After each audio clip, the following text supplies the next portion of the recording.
चंद्रशेखर आजाद रावण है, उसको बना दो। प्रधानमंत्री देख लो, इनकी राजनीति सबकी खत्म हो जाएगी। 2024 में मोदी जी के अलावा आपको कोई दिख रहा है टक्कर में? हाँ जी, गोली चल रही है यहाँ से, बताओ क्या करूँ। गृह मंत्रालय वाले बोलते थे अरे अपना बंदा, उससे नाम पूछो किस गांव का है, अपना बंदा, उसको मत मारना, उसको रिहा, उसको ऐसे ही कर दो, मना लो। अब ये होता है अगर कमांडेंट यहाँ पे फोन करता ना, अबे तू मेरे से क्यों पूछ रहा है, जो देशद्रोही हम ठोक दो, ये सिस्टम होता है। स्मृति ईरानी डमरू लेके ऐसे नाचती थी, अब प्याज लेके नाचती थी, 400 रुपए का सिलेंडर बिकता था, 400 का बिकता था, 1200 रुपए। दीदी को बुलाओ, रोड पे क्यों नहीं सिलेंडर लेके नाचती है? किसने 4 रुपए किलो आलू बिकता था, 40 रुपए। मेरे को लगता तो नहीं। राहुल गांधी जी तो आप तो देख ही रहे हैं उनकी कंडीशन क्या हो गई अभी। को 106 दिन हो गया दिल्ली में बैठी, भैया को शायद पता नहीं है, वो पेंशन की मांग कर रहे हैं, वो भैया को मालूम नहीं है। ये भैया वही है, ये भैया वही है, ये भैया वही है। वो आरोपी 2014 के बाद वो आरोपी लागू हुआ है, शायद इनको यही मालूम नहीं है। सेना के लिए सबसे बड़ा जो एक संग्रहालय बना है वो 2014 के बाद बना है। सर्जिकल स्ट्राइक 2014 के बाद हुआ है, एयर स्ट्राइक 2014 के बाद हुआ है। पाकिस्तान को जब अकल आई है वो 2014 के बाद आई है। चीन के रूह कांपी है वो 2014 के बाद आई है। किसान 2014 से पहले आपने टीवी में सुना होगा, आप तो पत्रकार है, आपको अच्छी तरह से जानते होंगे कि यहाँ फांसी हो गई, वहाँ फांसी हो गई, आज इस जिले में फांसी, आज उस राज्य में इतने इसकी किसान ने फांसी लगाई, आज उस राज्य में 2014 के बाद सुनी क्या फांसी? भाई दिमाग में रहेगा भूसा भरा, सबको चाहिए सरकारी नौकरी करेंगे तो लालू यादव जैसे आदमी को बना लो। तुम हमको जमीन दो, हम तुम्हारे बेटा को नौकरी देंगे, बना दीजिए। लालू यादव जैसे आदमी को रेल मंत्री बनेगा, रेल मंत्रालय में नौकरी दे देगा, सारी जमीनें ले लेगा, 9वीं फेल को नौकरी मिल जाएगी। जैसे उनके माननीय डिप्टी सीएम है उनके बेटे, तो वो अपने बेटे को भी रेल मंत्रालय में ओएसडी बना देंगे। गवर्नर की इतनी हैसियत नहीं होती कि सेना की इन्फॉर्मेशन को अपने पास एक्सेस कर ले। सेना की इन्फॉर्मेशन इतनी कॉन्फिडेंशियल होती है कि सिर्फ उसके सीईओ को पता होता है। सीईओ का मतलब कुछ लोगों को यहाँ पे पता होगा या नहीं होगा, मैं इसलिए बता रहा हूँ क्योंकि मेरे फैमिली में 18 आदमी भारतीय सेना में ऐसे पिस्तौल तांग के खड़े होते हैं, तभी मैं बोल रहा हूँ और गर्व से कहता हूँ कि मोदी के आने के बाद बहुत सारा सिस्टम बदला करने वाले हैं। अखिलेश को अपने इनके क्या कहते हैं, जो कांग्रेस से जो सोच रहे हैं ना, वो साइडलाइन करने वाले, तो इनका कहीं कुछ नहीं है। 2024 में स्पष्ट बहुमत मोदी जी का है। रोड ही एक ऐसा वेज है, राजमार्ग है, जो अमीर से लेकर के गरीब तक, रिक्शे वाला से लेकर के और टाटा। हमारे देश के जो पढ़े लिखे बीकॉम, LLB ऐसे स्टूडेंट जो हैं, आज वो फुटपाथों पे रेडी लगा रहे हैं, तो उनके रेडी भी उठवाया जा रहा है। ये तानाशाह को कह रहे हैं। नमस्कार, मैं होकेश मिश्रा और आप देख रहे हैं धारदार न्यूज़। आज हम बात करेंगे 2024 को लेकर के, अगला प्रधानमंत्री कौन होगा, इसी पर हम लोगों की राय लेंगे। मेरे हिसाब से तो यहाँ पे तो क्या ही बता दूँ, अभी इतना नॉलेज नहीं है मेरे को, बट मोदी बन रहा है तो ठीक है, क्योंकि काफ़ी हद तक ठीक काम कर रहा है ना। जैसे क्या क्या उन्होंने काम किया है? जैसे फॉरेन जो भी अफेयर्स हैं वो बढ़िया चल रहे हैं। बाकी यहाँ पे भी अपने आप ही आप देख ही रहे होंगे ना कि पॉलिसीज़ वगैरह जितनी सारी हैं काफ़ी हद तक बेटर हैं। और मेरे को लगता नहीं कि अभी जो नई सरकार आएगी वो सारी चीज़ें फिर से दोबारा वही हिसाब से इस्टेब्लिश कर पाएगी। तो कुछ लगता है आपको विपक्ष की तरफ से कोई मोदी के खिलाफ ऐसा चेहरा जिसको उतारा जा सके मोदी के खिलाफ? बहुत मुश्किल है, मेरे को लगता तो नहीं है। राहुल गांधी जी तो आप तो देख ही रहे हैं उनकी कंडीशन क्या हो गई अभी, और तो कोई ऐसा है। ममता बनर्जी जी भी नहीं सूटेबल नहीं। राहुल गांधी थे सूटेबल, बट जिस हिसाब से अभी उनकी पोजीशन हो गई उस हिसाब से तो मेरे को नहीं लगता। शरद पवार नहीं, अखिलेश यादव हैं, बट अभी आप कहाँ हो पाएंगे, इस लेवल की बड़ी पार्टी है क्या उनकी? नीतीश कुमार भी नहीं, और कोई नाम ले लीजिए। और तो कोई बचा नहीं, बचे नहीं ना, फिर तो बस बात खत्म। तो मोदी है तो ये जो कहा जाए कि बुनियादी मुद्दा है, उस मुद्दे पे बात नहीं होती है। हिंदू मुसलमान पे ज़्यादा बात होती है, बेरोजगारी हो गई, महंगाई हो गई, इन सब मुद्दों पे बात होती है। बेरोजगारी तो है ही, ये तो बड़ी बात है, क्योंकि हर चीज़ कर रहे हैं भाई, फॉरेन पॉलिसीज़ पे ज़्यादा ध्यान दे रहे हैं। अगर वो फॉरेन पॉलिसीज़ से जितना ध्यान वहाँ दे रहे हैं ना, उतना अगर इंडिया में देते ना ध्यान, तो शायद बहुत सारी चीज़ें और जो चेंज हो सकती हैं। बाकी लोग भी यहाँ, आप बताइए कौन जीतेगा 2024 का चुनाव? भैया बेरोजगारी पे बात करोगे तो बताएंगे, और जीतने हारने वाली बात भी बताएंगे, लेकिन पहले हमारे देश में आज तक हुआ क्या है, ये आप सब मीडिया वाले भैया लोग पहले ये प्रश्न किया। पहली बात तो 98% हमारी जनता बेरोजगार है, ठीक है। हमारे देश के प्रधानमंत्री मोदी जी जितना कर्जदार हमारे देश को अब कर दिए, उतना कर्जदार पहले नहीं था। और रही बात ज़मीनी स्तर पे, बोला जाता है कि हमारे देश के प्रधानमंत्री कहीं बाहर जाते हैं तो उनके चरण को छुआ जाता है, उनकी स्वागत होती है, तो एक गलत है। क्योंकि अभी 10 दिन पहले ही हमने देखा कि एक ट्रेन एक्सीडेंट में हमारे भाई बहनें, हमारे बड़े बुजुर्गों का एक्सीडेंट हो जाता है तो वहाँ किस प्रकार से लाशों को मैजिक में रखा जा रहा था। क्या सुविधा यही है? यही हमारा देश ग्रोथ कर रहा है।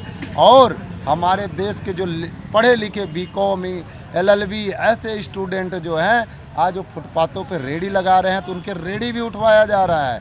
ये तानाशाह को कह रहे हैं। मोदी जी जब आए थे उन्होंने हम हिंदुस्तान को ढेर सारी सपने दिखाया था कि मैं धरातल पे काम करूंगा, ज़मीनी स्तर पे काम करूंगा, मैं आपका चौकीदार रहूंगा। लेकिन आज प्रधानमंत्री मोदी चौकीदारी तो छोड़ो, वो केवल अडानी अंबानी के दरवाजे पे चौकीदारी करने का काम कर रहे हैं। और हिंदुस्तान की जनता, आप बोल रहे हैं ना किसको प्रधानमंत्री के रूप में देखना चाहते हैं, मैं उन भाइयों से भी बोलना चाहता हूँ।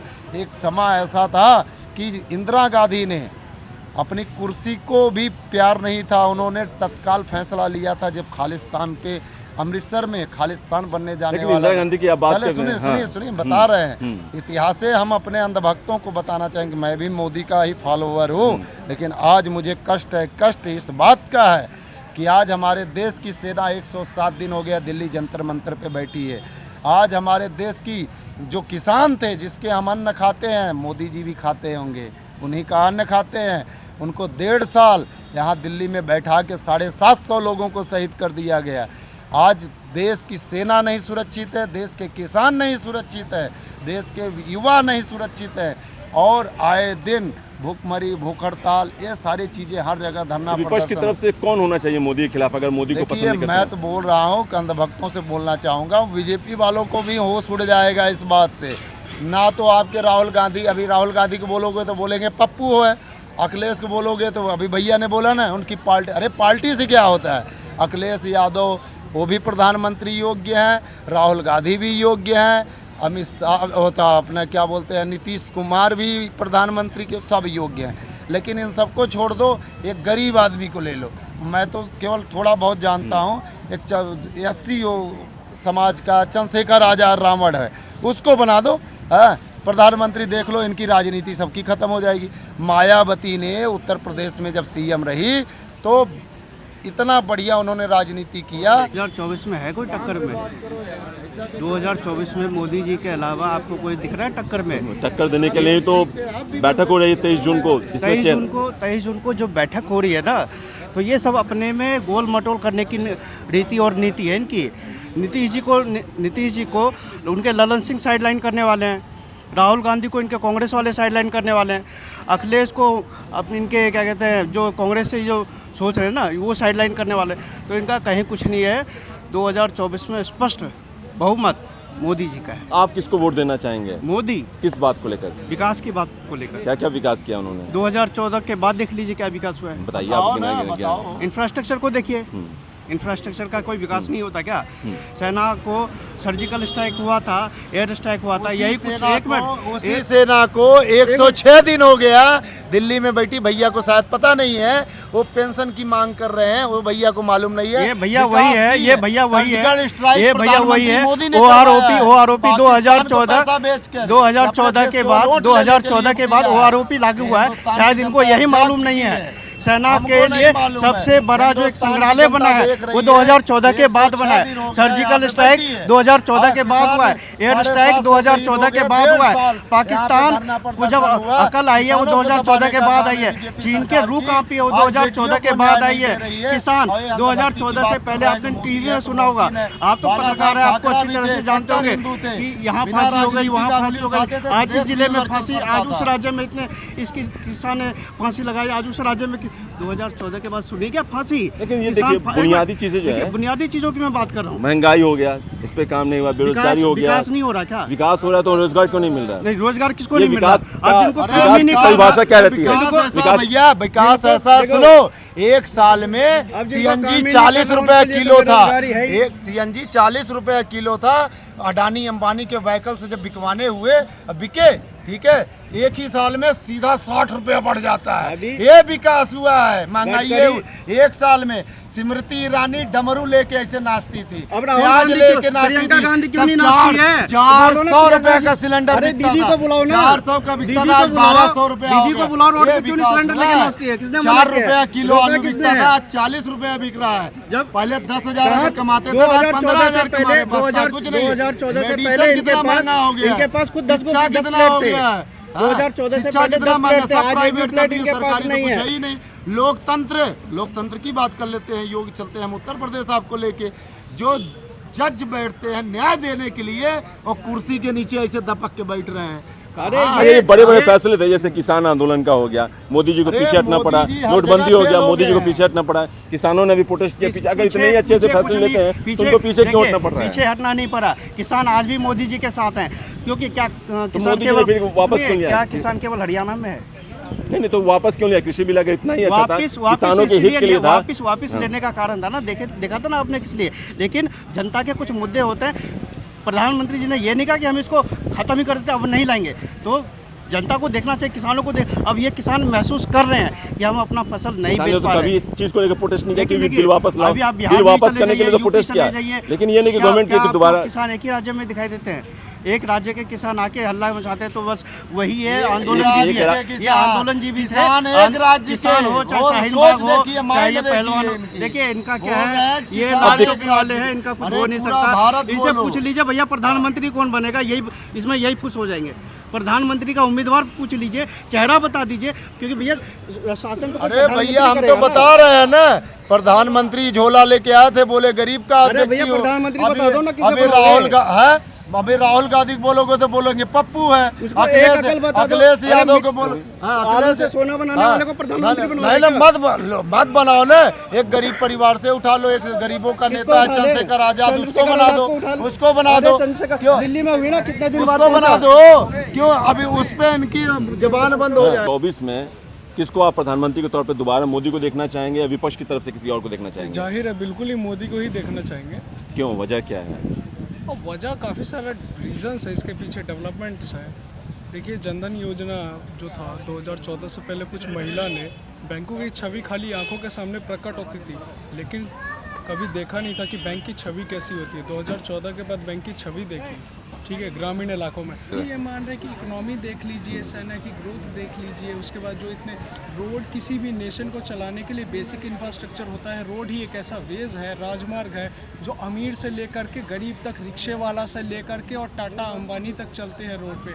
Delhi to Dehradun, Delhi to Jaipur flight बंद हो रहा है दिसंबर से, तो ये इतनी बड़ी उपलब्धि है। लेकिन जो आम क्या इससे पहले जो सरकार आई थी उन्होंने कभी ऐसा सोचा कि लोग 45 मिनट के लिए 5,000 रुपये की टिकट पे करते हैं on flight services Delhi to Jaipur? अब 2 घंटे में आप जयपुर जा सकते हैं। दिसंबर में प्रोजेक्ट कंप्लीट हो जाएगा, और इस प्रोजेक्ट को तो कांग्रेस सपोर्टर वो भी नहीं नकार सकते, क्योंकि नितिन गडकरी जी एक ऐसे मंत्री है जो सबके दिल में छाए हुए हैं। नहीं, तो ये फ्लाइट तो कुछ ही लोग इस्तेमाल करते हैं, जिसमें महंगाई पहुंचेगी कहाँ? मैं महंगाई का भी रीज़न बताता हूँ सर। जब इस देश को कांग्रेस ने सत्ता से छोड़ा था 76, यानी कि हिंदी भाषा में 76 रुपये तेल का रेट था, देसी भाषा में तेल और अंग्रेजों की भाषा में पेट्रोल, ठीक है। 9 साल हो गए हैं। 9 साल में जब इंसान की सैलरी बढ़ जाती है 5-5 हज़ार रुपये, 9 साल में तो सैलरी बढ़ जाती है। एक रिक्शे वाला बोलेगा कि मेरी तो सैलरी बढ़ी नहीं, 1 साल में रिक्शे वाला भी 10 रुपये का बदला 15 रुपये किराया कर देता है। तो क्या हम 24 रुपये एक्स्ट्रा देने के काबिल नहीं है? क्या हम इतने वो हो गए? अब पॉइंट नंबर 2, अगर फैसिलिटीज़ हम लेंगे तो सर्विस चार्जेस भी तो हमें देना पड़ेगा। ये थोड़ी ना कि ब्लैक ओबामा और मोदी जी अपनी जेब से देने आएंगे। दोनों ऑप्शन है आपके पास, आप मेट्रो से भी जा सकते हैं और बस से भी जा सकते हैं, ठीक है, दोनों ऑप्शन है। पॉइंट नंबर 2, पालिका बाज़ार 2013 में जब मैं आता था तो यहाँ पे गेट नहीं लगे होते थे, और 11 बजे ऐसा डर लगता था, अगर ऐसे अभी मैं फ़ोन रख के चल रहा हूँ ना, उस टाइम ऐसा भय होता था कि कोई फ़ोन छीन के भाग जाएगा। लेकिन जब से गवर्नमेंट आई, दूसरी गवर्नमेंट सत्ता पलटी, तब से उपलब्धियाँ, सिक्योरिटी बढ़ी है आपका, ये कहना है? बिल्कुल बढ़ी है, ठीक है। और ये जो कुछ लोग उसकी सत्यपाल मलिक जी की बयान सुन के आते हैं, तो उसका भी जवाब मेरे पास, अगर कोई यहाँ पे जवाब मांगेगा कि पुलवामा अटैक कैसे होगा, तो उसका भी रीज़न मैं दे दूंगा। गवर्नर की इतनी हैसियत नहीं होती कि सेना की इन्फॉर्मेशन को अपने पास एक्सेस कर ले। सेना की इन्फॉर्मेशन इतनी कॉन्फिडेंशियल होती है कि सिर्फ उसके सीईओ को पता होता है। सीईओ का मतलब कुछ लोगों को यहाँ पे पता होगा या नहीं होगा, मैं इसलिए बता रहा हूँ क्योंकि मेरे फैमिली में 18 आदमी भारतीय सेना में ऐसे पिस्तौल तांग के खड़े होते हैं, तभी मैं बोल रहा हूँ। और गर्व से कहता हूँ कि मोदी के आने के बाद बहुत सारा सिस्टम बदला। 2003 की घटना बता रहा हूँ, 154 बटालियन CISF सहारनपुर में चलता था। वहाँ से कमांडेंट जब फ़ोन करता था ना, गृह मंत्रालय आगे ही है, ज़्यादा दूर नहीं है, 300 मीटर की दूरी पे है, हाँ जी गोली चल रही है यहाँ से, बताओ क्या करूँ? गृह मंत्रालय वाले बोलते थे अरे अपना बंदा, उससे नाम पूछो किस गांव का है, अपना बंदा, उसको मत मारना, उसको रिहा, उसको ऐसे ही कर दो, मना लो। अब ये होता है अगर कमांडेंट यहाँ पे फ़ोन करता ना, अबे तू मेरे से क्यों पूछ रहा है, जो देशद्रोही हम ठोक दो, ये सिस्टम होता है। तो ये सारी उपलब्धियाँ हैं। मतलब सेना का मनोबल बढ़ा है मोदी गवर्नमेंट बिल्कुल में। बढ़ा है। बुलेट प्रूफ जैकेट देने की किसी ने बात करी आज से? पार्लियामेंट में तो सारे चिल्लाते हैं। बुलेट प्रूफ जैकेट देने की बात करी किसी ने? लेकिन ये कैसा मनोबल बढ़ा है कि जो उन्होंने कह दिया कि ठीक है आपकी नौकरी जो कुछ सालों के लिए, इसके बाद आपको जो है कोई बोलता है गार्ड पे नौकरी लगा देंगे, कोई बोलता है कि जो है आप देख लेना अपने हिसाब से। मोदी जी ने तो ऐसा बोला नहीं कि आप नौकरी अपॉइंट नंबर दो, कि अब जो अग्निवीर जो अपॉइंटमेंट आप अग्निवीर वाला पूछ रहे हैं, अग्निवीर का भी एक बहुत बड़ा रीज़न है। देखिए कुछ ऐसे रेस्ट्रिक्शंस है गवर्नमेंट के and supreme court of India के, अगर मैं वो बोलने लग गया ना तो मेरे को ना तुरंत हिरासत में ले लिया जाएगा। कानून नहीं आएगा मेरे को हिरासत में ले लेंगे, यहाँ के लोग मेरे को हिरासत में दिलवा देंगे। तो इसलिए मैं बोलना नहीं चाहूँगा। SC ST आपको पता ही होगा, हर जगह कोटा होता है। Government and supreme court of India चाह के भी ख़त्म नहीं कर सकती। UPSC का बता रहा हूँ मैं आपको। UPSC में सुरभि नाम की एक लड़की थी, पंजाब की रहने वाली थी, 77 रैंक 77 रैंक लाई। विजय कुमार मीना ST का कोटा लगाया, 577 रैंक ला के और उसकी सीट खा गया, उसको तो जॉब मिल गई। क्या UPSC 5वीं फेल इंसान बन सकता है? उसके लिए ग्रेजुएशन करनी पड़ती है 3-3 साल, क्योंकि हम बिहारी हैं सर। और आपको भी पता होगा बिहार के IAS और IPS इतना कुछ करने मोदी गवर्नमेंट इस पे काम क्यों नहीं कर रही है? क्या मोदी गवर्नमेंट क्या काम करेगी? किस पे? मैं सवाल रिजर्वेशन पे सर, कुछ ऐसी चीजें हैं जो कॉन्स्टिट्यूशन में ऐड हो सकती है, बट उसको हटाना। इतना बड़ा फैसला लिया जम्मू कश्मीर से हटा दिया। सर एक बात बताइए मेरे को, मोदी गवर्नमेंट को आए हुए कितने साल हो गए? 9.5 साल हुए हैं अभी। तो क्या 9.5 साल में सब कुछ तो काया पलट नहीं सकता ना, उसको पलटने में टाइम लगेगा। कांग्रेस ने जो इतना साल से राज करा। आपके कहने का आप फैमिली बहुत सेना के मेंबर सब हैं, लेकिन वो फैसला सही है जो कॉन्ट्रैक्ट बेसिस पे इनको नौकरी दी जाती है? बिल्कुल सही है। अरे भाई दिमाग में रहेगा भूसा भरा, सबको चाहिए सरकारी नौकरी करेंगे तो लालू यादव जैसे आदमी को बना लो।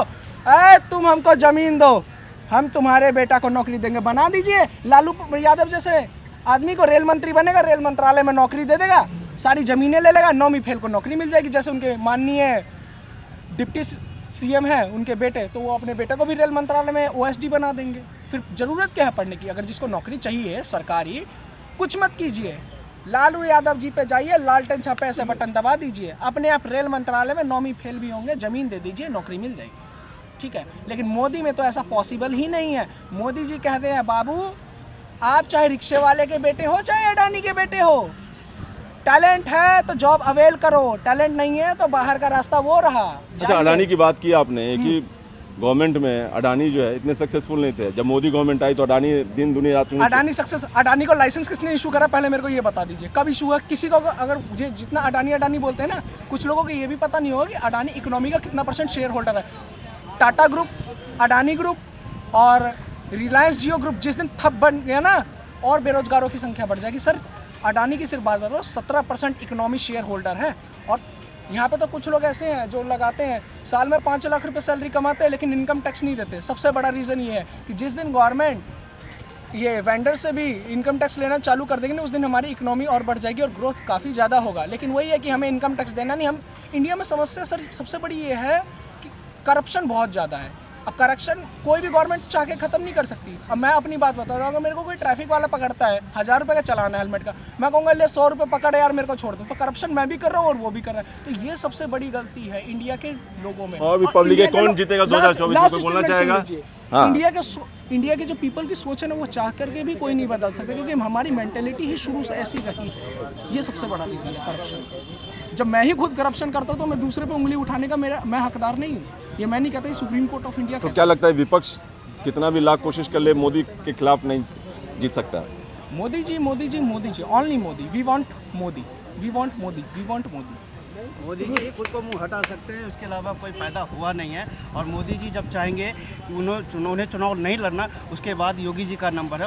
कोई इनको ये जितने बहकावे कर लिए, 23 की 2000 ये बिहार में पटना में बैठक कर ले, दिल्ली में बैठक कर ले, या दिल्ली के साहिब घूम घूम के बैठक कर ले, या हमारे पलटू चाचा कहीं भी चले जाए, कुछ नहीं होने जाने वाला इनका। ये सब धड़े के धड़े रह जाएंगे। कहा जाता है कि जो मोदी की छवि बनाई गई है, एक तो गोदी मीडिया कहा जाता है, और दूसरी चीज़ कहा जाता है कि जो मोदी बुनियादी चीज़ों को, बुनियादी जो पाकिस्तान की बात की जाती है, देखो पाकिस्तान में क्या चल रहा है, फिर युद्ध की बात की जाती है जो मीडिया दिखाता है, लेकिन जो बुनियादी चीज़ें, महंगाई हो गया, बेरोजगारी हो गई, ये सब चीज़ों पे ध्यान न हटा के ये सब उलझा के राम मंदिर से जो आम लोग हैं, जो गरीब आदमी है, उसको क्या फ़ायदा होने वाला है? 2014 से पहले ये विपक्ष के लोग कहते थे ना कि मंदिर क्या ये विपक्ष वाले लोग ये कहते तो- हैं ना, नहीं मेरी आपके सवाल का ही जवाब दे रहा हूँ। ये विपक्ष वाले लोग कहते थे, अखिलेश कहते थे, कांग्रेस के कहते थे, ममता बनर्जी कहती थी कि मंदिर कह रहे वहीं बनाएंगे लेकिन तारीख नहीं बताएंगे। अब तो तारीख भी बता रहे हैं आपको।